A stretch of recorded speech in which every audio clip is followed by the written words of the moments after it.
ولا لا يلقفك بين آذنك وحق درجة هذا كركو قاضايا إقيمة كوية لايا ما هالعق ما هن قبيل ما هن علم مادي قدتكم ما أنت أي رن موديان ما هم مادة يدارها اللي قلت ترتميه وحقفك بين آذنك كركو قاضايا وإيمانك عملك صالحا من كان يريد العزة فلله العزة جميعا وحوسيي أوصيك يا معاذ waxaan kugula dardaarmayaa buu nabigu ku yiri la tad'anna fi dubri kulli salah an taqul allahumma inni ala dhikrika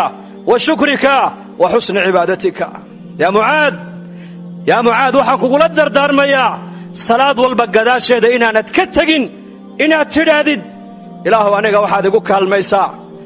igu kaalmaysaa ilaahu waxaad aniga igu kaalmaysaa taacadaada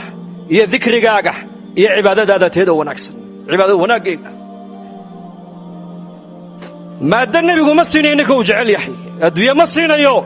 nabi maxamed alayhi salaatu wasalaam shakhsiga uu nabi maxamed jeclaado waxa la siinayaa a'maal ilaahay u dhaweynaysa waxa loo sheegayaa ducada ilaahay jalla wa ala al khazaa'inta ilaahay furaheega lagu furanayo nabigu siinayaa wala adri habeenka muaad bin jabal kayfiyada ku saxday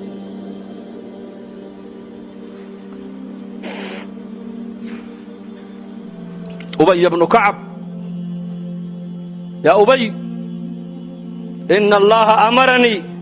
أن أقرأ عليك لم يكن الذين كفروا وسماني يا رسول الله رسولك إلهي بقول أبي بن كعب وأنا أقول أخرست فينا قرآنك إلهي أي نبي محمد ليها يا أبي بن كعب ربي جايباي أمري إن كقد الآخر يا ذيك الدش هذا سورة البينة لم يكن الذين كفروا مركز وسماني من ربي جايب أنا جايب مقعبي مركز ها سبحان الله فرحدوك سهلها بينك صحابي قاسم الكور تصوروا تخيلوا بالكفكرة إلهي بان مقعبي أوله يا محمد يا جبريل وشك نبي محمد وعد كتر هذا أبي بن كعب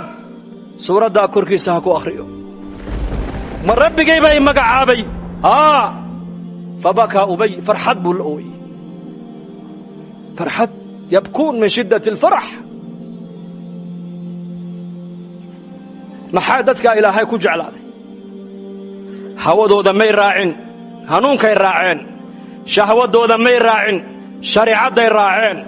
باطل كمي راعين حق أي راعين نفتو دمي أضعين إلهي بأضعين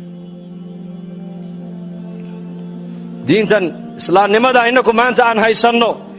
inakuna maanta aan ku abtirsanayno bay ka run sheegeen bas diintu waa diintii